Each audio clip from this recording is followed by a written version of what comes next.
All right, go back to sharing. All right, everyone, welcome to our How to Start Blogging presentation. And yeah, I'm just going to walk through my experience blogging. As you know, or if you don't know about me, I really became an accidental blogger when I started Radreads.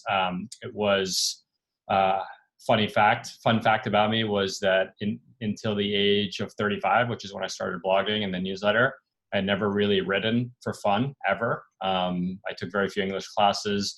And so this journey that I've been on has really been fueled by blogging and writing. And but have the confidence that if you're not a writer or not an English major or not even a computer guy, that you're able to do this. So let's get started. So first slide is about why you should blog. And again, when I left finance, I didn't know what I was going to do. But one thing that I was really afraid of was that, okay, I have this kind of powerful business card from my last firm, but what am I now? I'm just this dude who doesn't have a job, who doesn't have a company, who can't even describe what he does. And one of the crazy things about this experience blogging is that take an industry that I was done with, financial services. I thought that quitting would immediately kind of push me out of the industry. Because of my blog, I have been privy and involved and in a conversation with people from that industry, even beyond my wildest dreams. And again, it wasn't something I necessarily wanted or didn't want. I just didn't know what would happen. But because of my newsletter, because of my blog, I am invited now to speak at conferences, to participate in investments, things that I wasn't even privy to in my own role because of my blog. So that's been really, the amount of luck and serendipity that has ensued has been really magical. The other thing that's been awesome is that there's nothing like clarifying your thoughts. And now when I write, I write probably 50% of my intent is to clarify my thinking, and the other 50% is to share my ideas. And that has really helped me just be a clearer thinker, a clearer storyteller, and communicator of ideas. As you know, it's tremendous brand building and networking, whether you're going on a date, trying to join trying to launch your own company, trying to apply to a new job. What do people do? They Google you, they Google your name, stuff comes up. Again, when you blog, when you write, you can create that narrative of what comes up. And of course, there's the amplification of your ideas. The traditional model of the gatekeepers are going away, that independent kind of nobodies like me can sit behind their computer and create stuff that is read by hundreds, thousands, and who knows what the limits are. And it's free. But so here's some common blogging mistakes that I've made in the past and that I've seen others make. The first is that people sit on the writing and they want things to be perfect. And I always go back to the quote, perfection is the enemy of good enough. And in blogging, there's this paradigm of streams versus containers. And so a stream would be like a Twitter feed or a Facebook feed, and a container would be an email, a doc, a file, a book, something that's permanent. You got to think of blogging like a stream. You can write the same blog post 5 times. I've done it all the time. It is more a manifestation of your thinking than this crystallization of a single idea that will live in permanence. That's one mistake. The next mistake is people obsess about metrics. When I started Radreads and blogging, 3 people, 5 people would read what I had to write. And when you spend 2, 3, 4 hours on something that 5 people read, you really can drive yourself crazy. But you got to remember that everyone starts somewhere. And so I really, even to this point, when I start to go down metrics rabbit holes, metrics are very superficial, obviously, but they can be very distracting around the creative product that you want in the world. The next is lacking empathy for a reader. And I think this is something that comes with experience, where writing your ideas, and we're always interested in our own ideas. The challenge of becoming a good writer is getting people to be interested in your ideas. And that doesn't mean changing your ideas or changing where you spend the time, but it's the way you convince people. It's the way you tell stories. It's narrative arcs. It's storytelling. That is something that takes a long time. And we'll talk about how to get that going. And then the last mistake, although Alex is on this call and he's a perfect counterexample to this, is the belief that you'll get a viral hit out of the gates.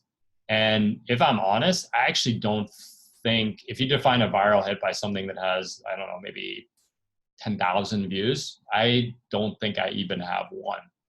I've probably written 200 blog posts.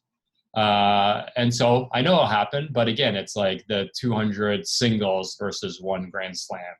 And I think people, especially at the beginning, I remember the first blog post I ever wrote, I spent a month doing it. It was 28 minutes long, and I thought it was going to be a viral hit, and like 10 people read it. What I should have done is made it 10 different blog posts and just consistently dripped it out. So I'm going to pause real quick just to see if we got any questions. I don't think we do. I haven't figured out how to navigate the questions. Okay, and the screen sharing. Okay, let's go back to the share. Okay, so what's the key? Just start. Just start. I cannot tell you the number of people that tell me, I want to start a blog. They pick my brain. We have a call.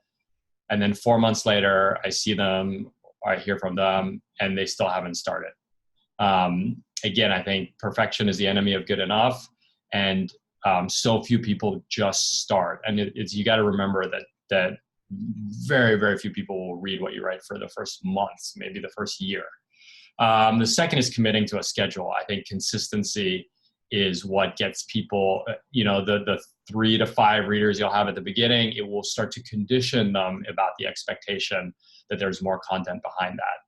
And if I just use myself as an example, right, the newsletter, which is a form of blogging, is 158 straight weeks, 30, 40 straight weeks of a podcast, like a blogging postscript, probably 35, 40 straight weeks. And so the consistency is the way to go.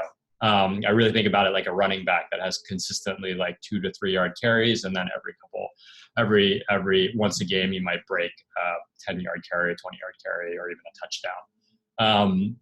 The other thing is that people overthink the details of what the site will look like, the logo, and just get started. The most important thing at the beginning is to actually learn how to write and to develop that practice.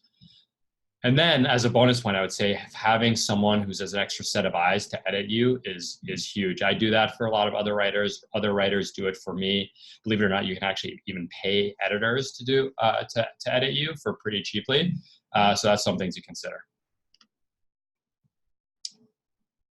This post, this is Ray Bradbury on consistency, and I just love what he says, where he says, don't try to write the novel, right? Don't try to write the long post, the viral hit. He said, take a year, write 52 short stories, 1 per week. And he goes, it's impossible to write 52 bad short stories in a row. And that's how he ultimately ended up getting his hit, Fahrenheit 451. So again, it's going to be really hard to write 52 consecutive bad blog posts. So just get started and be consistent about it. So now we're on platforms.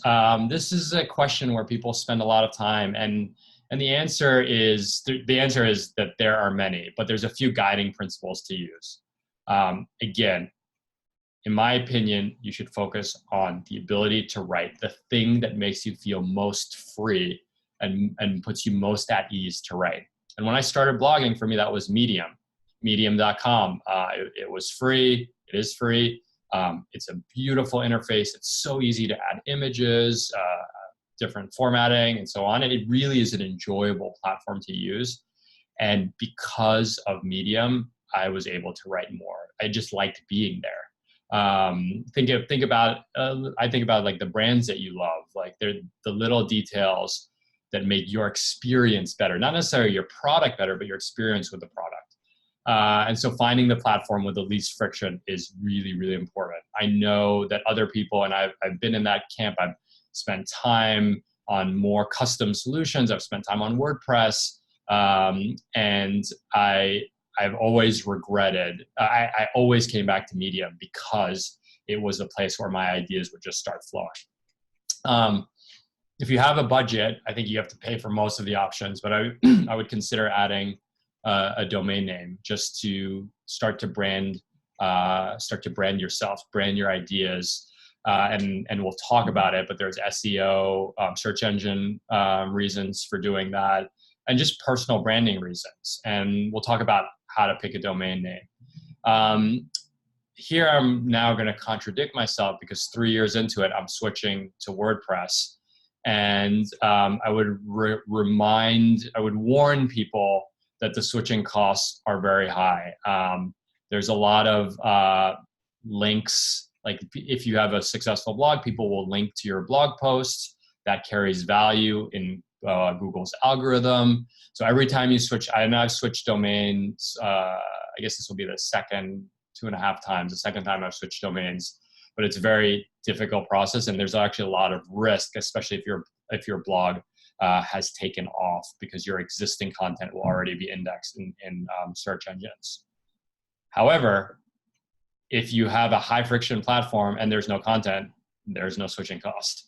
So I would just say go with the least friction, but just keep in mind, as you know, as your blog is starting to take off, that there might be a switching cost, and just there are ways to get ahead of it. A few platforms, I like Medium a lot. It doesn't offer you the ability to use your own domain name anymore, which kind of is a bummer. I've heard good things about Squarespace and Wix. They have a like $5 to $8 a month offering for blogging. There's other blogs like Subtle and a bunch of others. Again, I would focus more on the frictionless nature. Does this seem like something where I'd like to spend my time?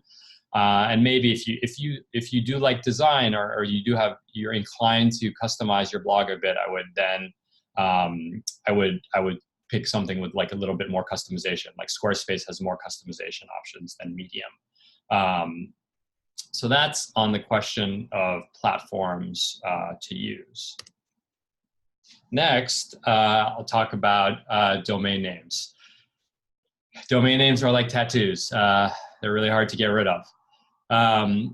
I started with radreads.co, and I wouldn't say that I regret it, but it's not the best brand. It's not the best domain to expand into other things. So I have a Rad Awakenings podcast. I have the Rad Jobs, and which is why I'm in the process of switching to rad.family. But another alternative that probably would have been really nice is just blogging under my own name or version of my name. I would definitely strongly encourage you to consider that. Obviously, your name's not going to change. But even like, let's say I stopped liking the word rad, I'd be in a really bad position with respect to my content. But people always know me as K-He. Once you do, a lot of the solutions that give you domain hosting have built-in domains. But if you want to go buy a domain for cheap, namecheap.org is the best place to go. I'm going to pause real quick to check in on my questions. My chat window's good. Okay.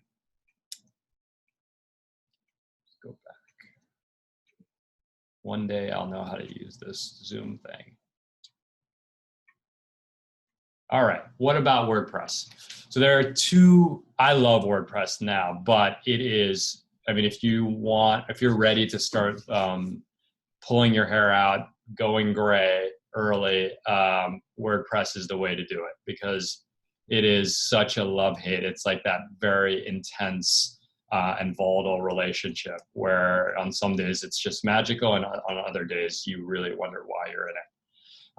When people say WordPress, they're usually referring to WordPress.org, not .com. .com might be actually a good way to get a taste of WordPress, but it's still pretty self-contained. It's more like a traditional hosting site.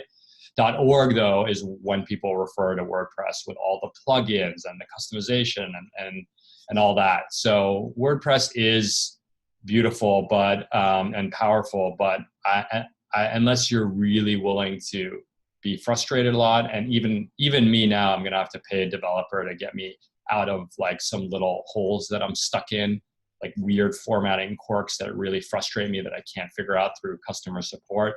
So that's frustrating. But conversely, WordPress powers, I think, 75% of the internet. There's a tremendous amount of open source you can add, plugins. This is how cool WordPress is. Amazon released a plugin where it will take your blog post and read it out via Alexa. And that's a free WordPress plugin that anyone can just add to their site. I mean, the fact that you can it's not as easy as one click, but it's maybe like 5 clicks and a tiny bit of tweaking that you could do that is so powerful. The other thing that's really powerful about WordPress is if you want to start making money on your blog down the road, you need access to these plugins, whether it's a way to get payments, a way to organize paywalls, things like that. They really only happen in WordPress or in the world of customized development. But again, if there's no content, if WordPress is so frustrating that you don't write, then there's no blog, there's no monetization. So just remember that trade-off. How will people find my blog? I know it's a simple question. And the answer is kind of straightforward. Social media, Facebook and Twitter are obvious. That's what I used. I don't have a large following on either of those platforms. I should have added email. I always try to send my posts to people. And then over time, you might get picked up by search engines and you have other sites linking to your content. That is really hard. It takes time. Again, you have to have a viral hit. I would not assume that it is possible. There are ways to game or to play social search engines. That is beyond the scope of my knowledge. I'm not interested in doing those games, but know that people do that. And again, it's just with time, you'll be amazed that I'm still amazed. People from my junior high email me and they say, I've never spoken to them since I was, for 25 years. I don't interact with them on social media.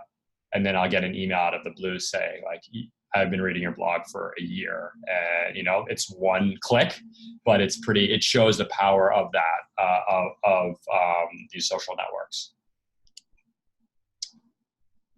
Some common misconceptions about distribution. I would never assume that anyone sees my posts. In fact, some of my most avid readers, I will post on all the social networks. I will add it in Rad Reads, and yet I might still email them directly and be like, hey, I'm really proud of this post. And they'll be like, oh, I missed that. And these are some of your most avid readers. And the reason why is that there's just so much content out there. It's a sea of content. They probably haven't seen it. So be more aggressive, respectfully aggressive about promoting it. You might think that posting something across all mediums and then sending it in your newsletter twice in a row is so aggressive, but that might actually be a favor for people, especially if it's your good ones. Like if you do that with every single thing, people might get annoyed, but if it's your good pieces, people might actually appreciate it. People overestimate the value of large followings. A little tidbit I have to share is that I once got a retweet from Ariana Huffington, who has 10 million followers maybe. Anyway, multiple millions. And off that retweet, my article got read 50 times.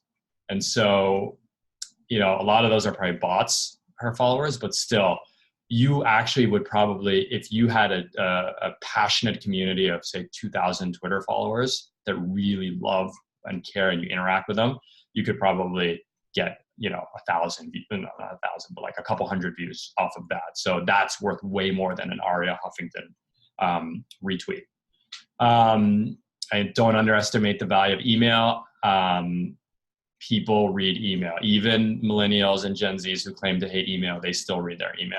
And you have something of value to offer to them. If you write good things, like it will increase the chance that they read it. And then lastly, this is something that I didn't realize, is you can write the same post or the same version of a post multiple times. So we'll get better each time. You might change the examples around. But again, a lot of times, unless you've optimized the post for search or place it really prominently on your website, it kind of disappears. Like you have to think of blogging more like Twitter than like writing a book. And that's why I think some of the best bloggers, I just interviewed Eugene Wei. He's been blogging since 2001. I had just graduated college when he started his blog, 17 years of blogging. And so just remember, they can write the same post multiple times, and that's when you can have some fun, where you could take a post and, you know, turn it into a tweet storm on Twitter. You can turn it into an Instagram story. You can turn it into a Snapchat story, whatever. You can make graphics out of it. That's when it starts to get really fun. I think I have one more slide, and then we can get into the Q&A. Okay, things I wish I had known earlier. Syndication. And what do I mean by syndication? Forbes, Fortune, themission.com, all these big medium sites, Business Insider. Anyone that has courts where I work, anyone that publishes content always has an appetite for more content. And so you would be amazed that the amount of kind of beginner writers that are on Forbes and these different platforms. So most of you guys are Bradbury subscribers. I write the postscript each week, and then I syndicate it to themission.com, which has an audience of like 270,000. And so right there, it's zero extra work. Of course, there's a quality, there's a bar that's required, a quality bar that you have to meet. But those things are really, really powerful. And that is probably one of the most effective ways to grow your blog. Another way, again, is a version of that is guest blogging, is just going to other people's blogs and leveraging off their traffic. Again, if you write good things, no one's going to say no to free content. And so it's a good trade. I wish I had known the importance of an editor. I've been edited by Quartz editors for 2 years now, and the way my writing has improved is through the roof because of that. I think writing is a very lonely thing. You can get in your own head. You can get a bit of intellectual arrogance about it. So I would caution. I think, and just like anything, having a mentor, having another set of eyes is always better. And like I said, you can just, even if it's a friend reading it, that can be really helpful. I said that I'm not interested in going down a search rabbit hole, but there's some low-hanging fruit around search engine optimization or SEO that I wish I had known earlier. The way you use keywords, like, for example, if you write a post on OmniFocus, there's different pairings of keywords that could give you better odds of getting search. So for example, you could do like the OmniFocus guide for an industry, or OmniFocus and guide, or how to use OmniFocus. These are little changes, but they actually matter when it comes to search. And OmniFocus is not that big of a topic on the internet that I would actually have a shot of, cracking into an SEO tier. I was very good about capturing emails through my newsletter, but I was not good about capturing emails on people who read my blog. And I think that is one of the greatest ways to grow an audience is, look, someone reads your post, there's a sign up button on the bottom somewhere. This is not possible on Medium, which is really frustrating.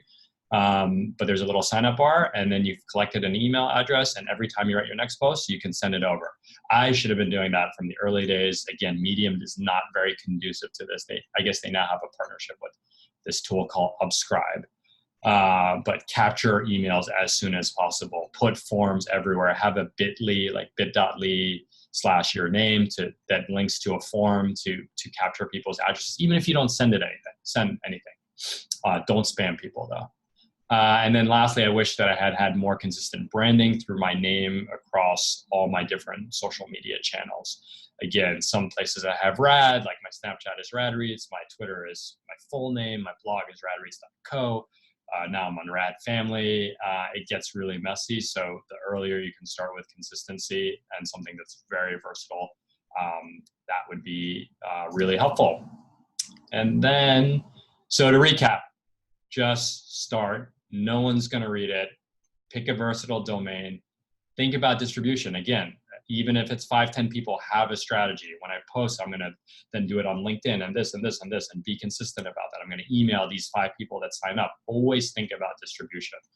And remember that this, like Eugene Wei, who's been blogging for 17 years, you cannot do something consistently and passionately if you don't believe in it. So, if you start blogging about topics that don't interest you, just know that that's a sign that you might flame out.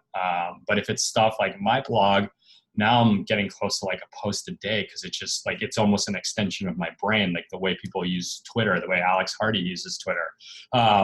And for me, my blog is becoming that. And it's just like boom, boom, boom, boom, boom. I can crank out like something that I'm proud of, something that I want to share, and it doesn't even feel like work. You can all get to that point. It just keeps aligning. You just need to remember to keep aligning to your true north. Do a time check. Lastly, thank you guys. You guys are all amazing supporters of the community.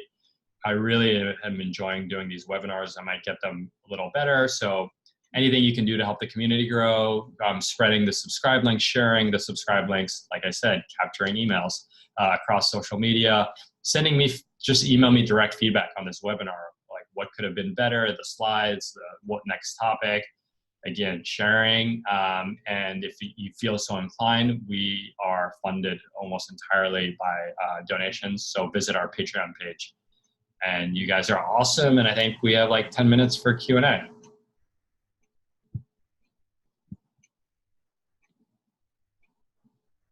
All right. So you guys can do Q&A. I guess you can unmic yourselves or email me questions. Okay, cool. I got some questions. So the first question, okay, got 10 minutes left. So stay with it, stay with free. How do you go about syndication? Really easy, cold emails. I guess the first thing is find the different sites that have syndication and really like, so at Quartz, it's qz.com/ideas, I think, but basically everywhere. And I think you'll learn this as a blogger and writer to start looking at the definitions, looking at who the writers are. And you realize like, oh, that person doesn't even write for the New York Times, or that person doesn't. And so you can start to triangulate which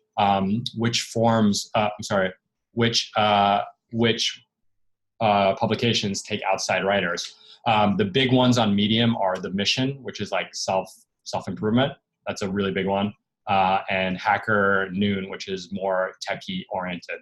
But from the top of my head, Business Insider, Forbes, Quartz, obviously the New York Times, but that's really called op-eds. That's my dream for one day. But yeah, even like smaller blogs, like just find the blogs that you like, and I would email them and say, hey, do you take outside contributors? So I'd say there's syndication, there's just like guest contributing, which I kind of lump in the same category. Hopefully that answers your question, Catherine. Sweet. Next question. Could you get into some more specifics re SEO? Yeah, I'm not the best person about SEO, but really the thing about SEO is there's a few things. You want to write a post that people will search for. And so things like how to use OmniFocus, like there's the headline that shows up when they search. There's like the meta description, that the little box that shows up below. These are all customizable feeds. So you can write a blog post and it will have a different Twitter headline. It will have a different Facebook headline. It will have a different SEO headline, and it will have a different headline on your blog. And again, this is where the customizability is an asset. But I find myself sometimes being like, fuck, I got to write 5 headlines for this stupid fucking post.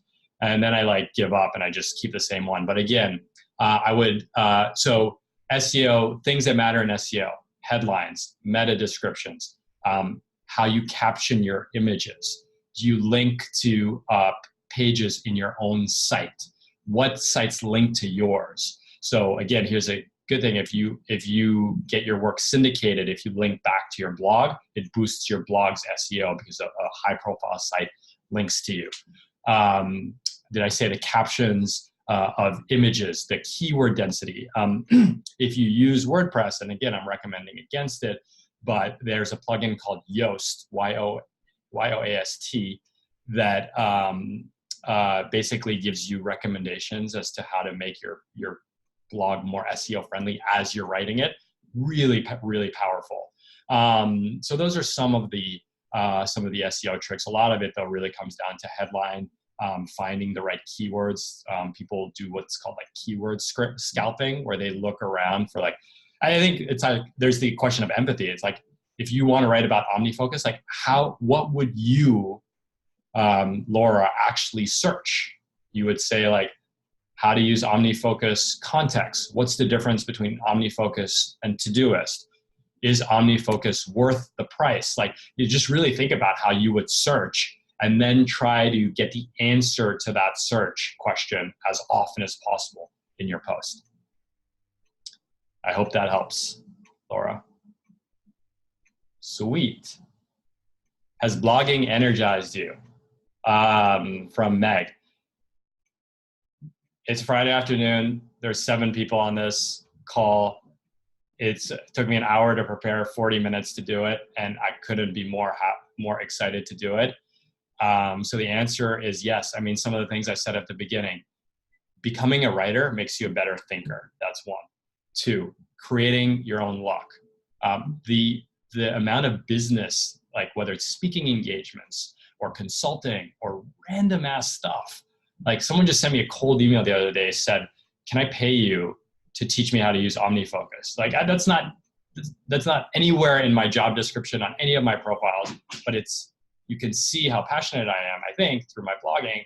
And so that, so again, these doors will open. And then, there's also a selfish element in the sense that like, it's kind of cool to watch your life kind of in these, my blog has changed a lot in the past 3 years, and it's going to change in the next 3 years. It's cool to see how you evolve as a blogger, as a writer, as a thinker. That's another thing. And, personally, I just love, I love being in service to you guys, which is why I do this. And blogging is one way that I can be in service to you. And don't get me wrong, so many other amazing bloggers are in service to me. We're all in service to one another. And so yes. Oh, I see. Yeah, I'm pretty excited. Hope that answers your question. We have 4 minutes and 18 seconds left. Veronica, how do you keep yourself consistent? Say 1 week you don't have any specific ideas. How do you get inspired? Ooh, that's a good question. How you keep yourself consistent? Honestly, one of the tricks is by saying you're going to be consistent. Like take Rad Reads, for example. 158 straight weeks, spanning 2 kids, the birth of 2 kids.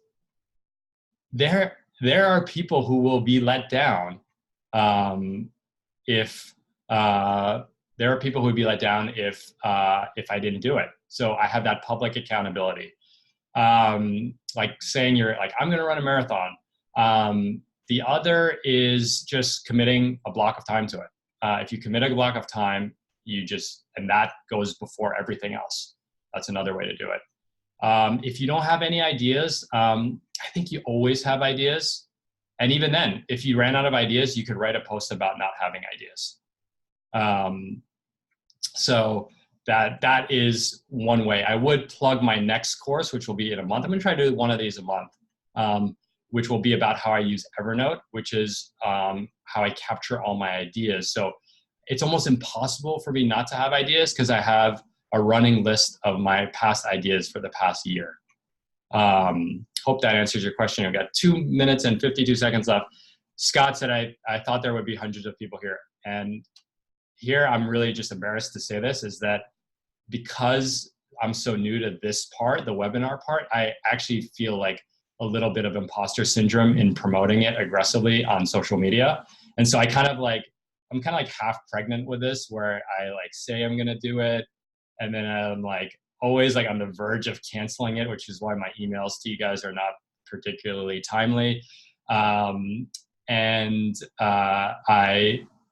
so I have like some imposter syndrome around the video component of it all, but I'm just watching your guys' comments as I speak to this, and it's getting me super pumped up. And to answer Veronica's question, I will say I'm going to hold myself accountable by committing to doing one of these a month.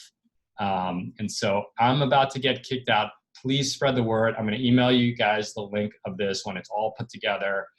Share the content. Email me with any questions. I really love answering all these questions, and I will also read all of your guys' blog posts. So thank you. Have a wonderful, wonderful Friday, and I will see you guys soon.